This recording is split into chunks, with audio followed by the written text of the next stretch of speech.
ذكر وموعظة ونور فيه شفاء للصدور وشفيعنا يوم النشور.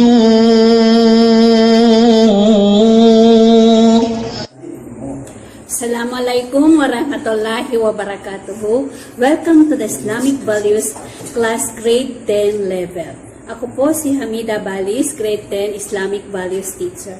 Bago tayo magsimula sa ating klase, magdua muna tayo sa Allah Subhanahu wa Ta'ala. Bismillahirrahmanirrahim. Amin ya Rabbal Alamin. Alhamdulillah Rabbil Alamin. Ar-Rahmanirrahim. Maliki yawmiddin. Iyaka na'budu wa iyaka nasta'in. Ihdina siratal mustaqim. Siratal ladzina an'amta 'alaihim ghairil maghdubi 'alaihim waladdallin. Amin ya Rabbal Alamin. Allahumma tahhir umurana wa sahhih syarana wa nawwir qulubana wa sabbit imanana wa ahsin amalana wa wasir razaqana wa ilal khairi qaribana wa anis syarri ab'idana wa qudi hawaijina fid din wa dunya wal akhirati innaka ala kulli syai'in qadir bi rahmatika ya arhamar rahimin walhamdulillahi rabbil alamin. Okay class, bago tayo mag-uumpisa sa ating bagong lesson, nais ko muna i-review ang ating aralin last week. Very good. Alhamdulillah. At shadda. Ano po ang kahulugan ng shadda, class? Masya Allah. Sino pa makapagbigay ng example? Al-Muslimun, Al-Baytun, Al-Ganamun. Okay. Ngayong araw naman ay tatalakayin natin ang bagong aralin na tinatawag na Islamic Values. Lesson 2 na Tawahidul Asma'i was Sifat. Okay. Sa Tawahid Asma'i was Sifat, pag sinasabi nating tawahid, yan ay kaisa-isahan ng Allah Subhanahu wa Ta'ala, the oneness of God. Pag sinasabi naman natin asma'i wa sifat, ibig sabihin yan, yung pangalan ng Allah Subhanahu wa Ta'ala at ang kanyang katangian. Ano yung halimbawa ng pangalan ng Allah Subhanahu wa Ta'ala at ang kanyang katangian? Ang pinakamalinaw na halimbawa niyan is yung Ar-Rahman. Diba, Ar-Rahman, pangalan ng Allah Subhanahu wa Ta'ala. Ar-Rahim, pangalan din ng Allah Subhanahu wa Ta'ala. So, yan din yung katangian niya. Diba, mapagmahal. Yun, katangian ng Allah Subhanahu wa Ta'ala yun. At saka marami pang halimbawa. So, ngayon, learning objectives. At the end of the session, or at the end of this lesson, you are expected to, number 1, definite Tawhid al-Asma wa Sifat. Number 2, familiarize the names and attributes of Allah. Number 3, discuss the main aspects of Tawhid.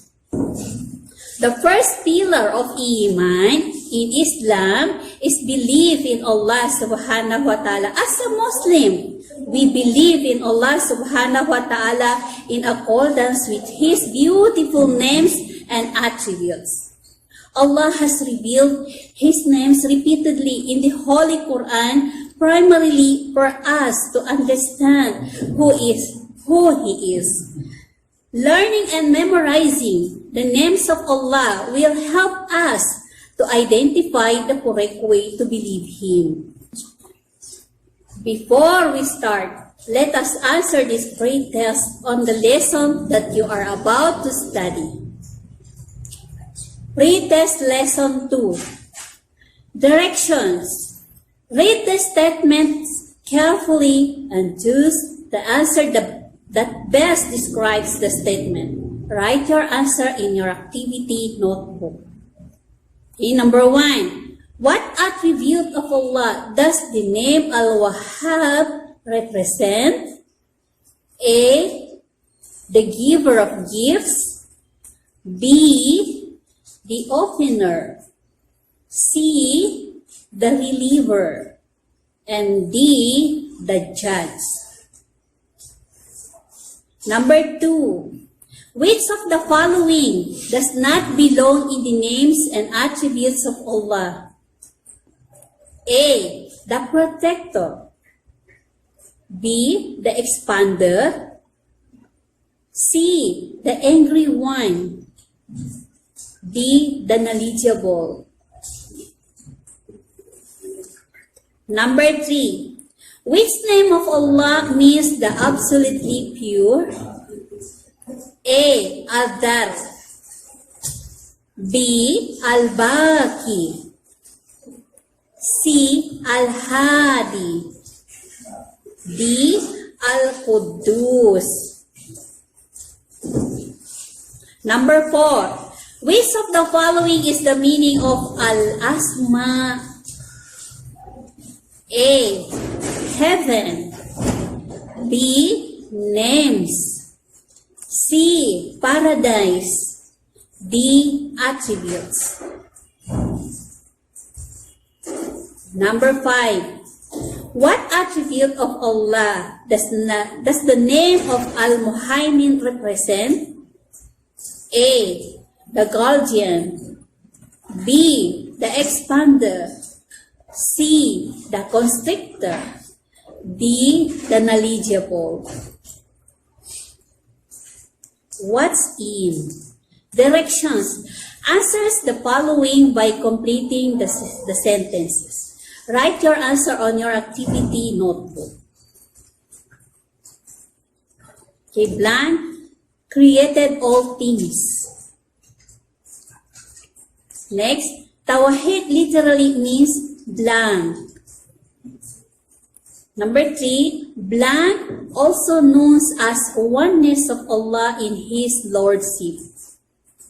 Number 4, there are blank categories of Tawheed.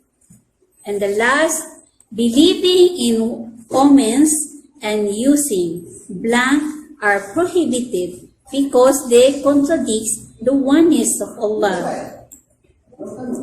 What's new? Ar-Rahman, Ar-Rahim, Al-Malik, Al-Ghafur, Al-Aziz, Al-Karim, As-Sami, Al-Basir, Al-Mutakabbir, As-Salam. Okay, nandyan yan lahat sa modules ninyo. Directions. Identify the correct answer that best represents the statement. Choose from the words displayed above. Write your answers on your activity notebook. Okay, first, the most merciful, blank, isulat dyan. Next, the most gracious, blank. Okay, sulat din. Number 3, the king and owner of dominion, blank. Next, the perfection and giver of peace, blank. Next, the almighty, blank. Next, the supreme, the majestic, blank. Next, the all and all forgiving, blank. Next, the all-hearing, blank. Next, the all-seeing, blank. And the last, the most generous, blank. What's it? Tawhid al-Asma'i wa Sifat, maintaining the unity of Allah's names and attributes. Al-Asma literally means names, while Sifat means attributes.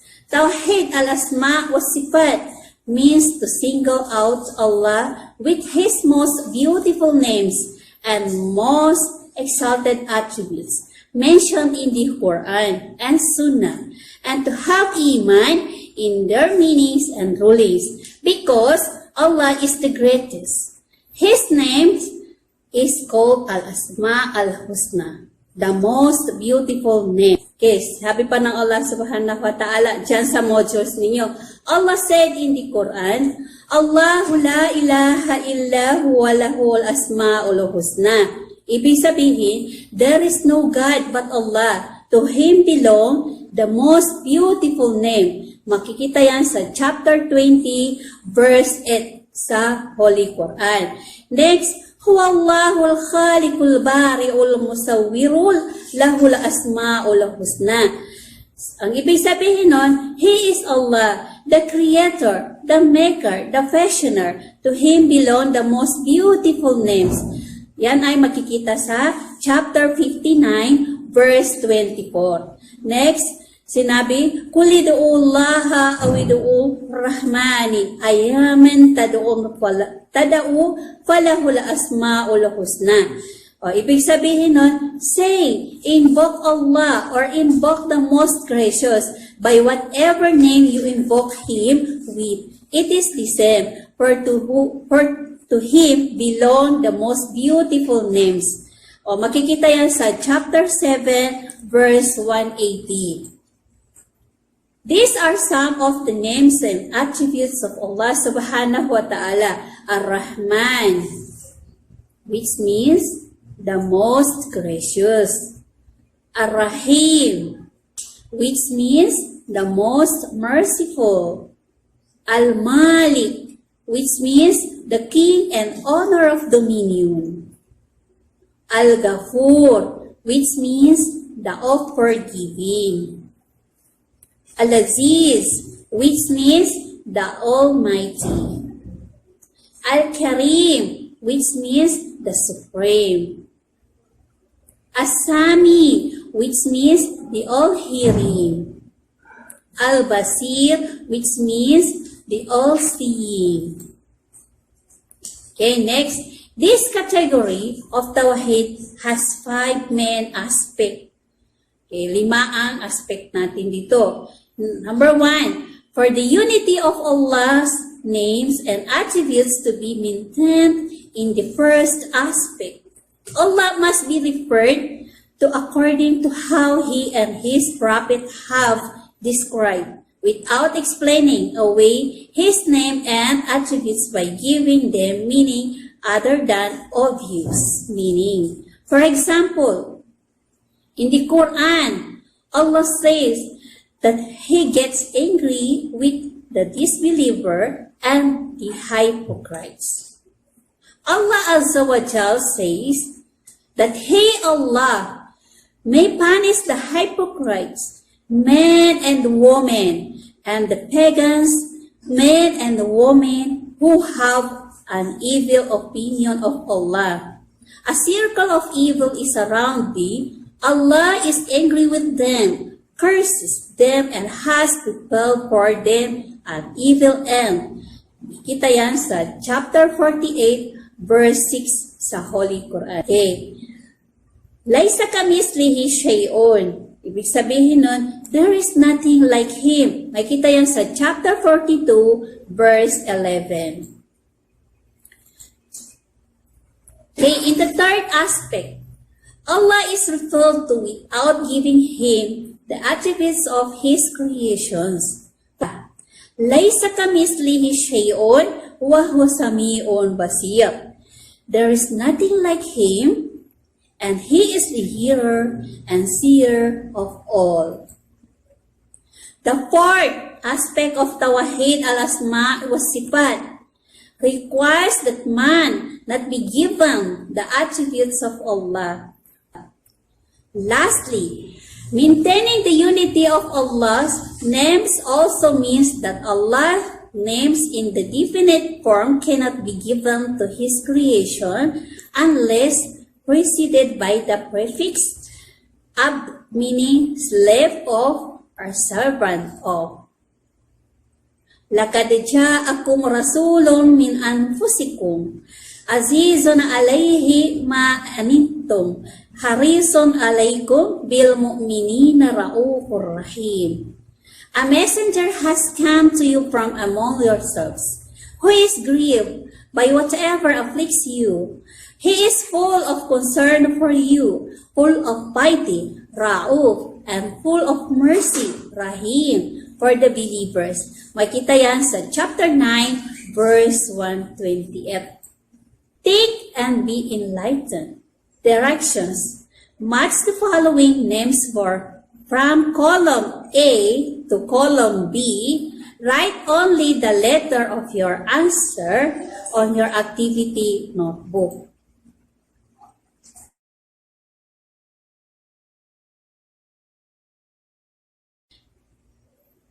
What I have learned.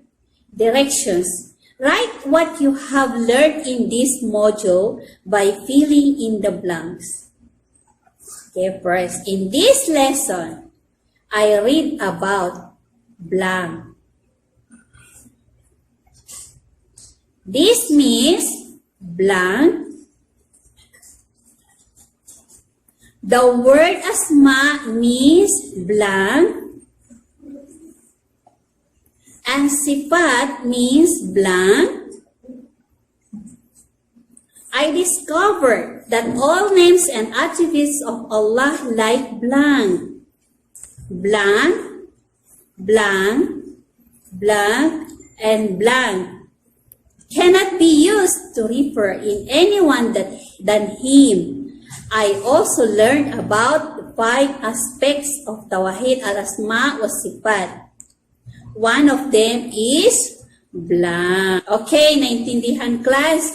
So hanggang dito na lamang po ang ating aralin o lesson. Hingin natin sa Allah subhanahu wa ta'ala na patnubayan po niya tayo at ilayo niya tayo sa anumang kapahamakan dito sa mundo. Syukran sa inyong pakikinig. Hanggang sa muli, maraming salamat po. Basahin natin ang Kafaratul Majlis.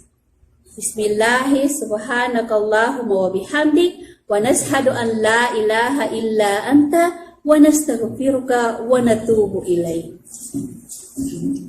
ذكر وموعظة ونور فيه شفاء للصدور وشفيعنا يوم النشور